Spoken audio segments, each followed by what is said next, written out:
இப்போ துணை குடியரசுத் தலைவர் பதவியை இப்போ இவர் ராஜினாமா பண்ணிட்டாரு. அடுத்தது துணைத் தலைவராக அங்கே இருக்கிற வேண்டியது இப்போ பார்த்துட்டு இருக்கிறாரு. இப்போ அந்த பதவிக்கு யார் வருவா அப்படிங்கிற பேச்செல்லாம் அடிபடுது. நிதிஷ்குமார் வருவார் அப்படின்லாம் சொல்கிறாங்க. பீகார் தேர்தல் இப்போ பாஜக அங்கே முன்னிலைப்படுத்தணும், அதுக்காக நிதிஷ்குமார் அந்த இடத்துல வைக்கிறதுக்கான வேலை நடக்குதுன்னு அது ஒரு பக்கம் போகுது. இன்னொன்று சசி தரூர் அந்த இடத்துக்கு வருவார் அப்படிங்கிற டாக்கும் ஓடுது. இது செய்தாலும் அவர்கள் ஆச்சரியப்படுவதற்கு இல்லை. ஆனால் சசி தரூரை சேர்ந்திருக்க மாட்டார்கள் என்றுதான் நான் நினைக்கிறேன். ஏன்னா அவர்கள் கேரளாவில் அவரை வைத்து அடுத்த தேர்தலை சந்திக்க வேண்டும் என்ற எண்ணத்தில் பாஜக இருப்பதாக நான் நினைக்கிறேன்.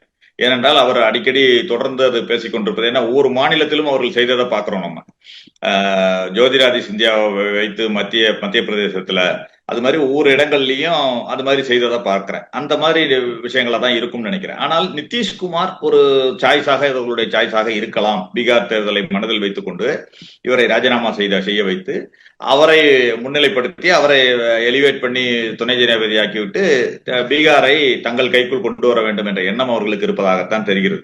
இவர்கள் முதல்ல இன்னொன்று குறிப்பா சொல்ல போனா இவர்கள் அரசியல் அமைப்பு சட்டத்தை காப்போம் என்று திரு ராகுல் காந்தி அவர்களும் காங்கிரஸ் கட்சியும் தொடர்ந்து பொதுக்கூட்டங்களும் மற்ற விழிப்புணர்வு கூட்டங்களையும் நடத்திக்கிட்டு இருக்கு. இன்றைக்கு அரசியலமைப்பு சட்டம் எப்படி இருக்கிறது, எப்படி தாக்குதலுக்கு உள்ளாகி இருக்கிறது என்பதை இந்த துணை ஜனாதிபதி விஷயத்திலேயே நாம் பார்த்து கொண்டிருக்கிறோம்.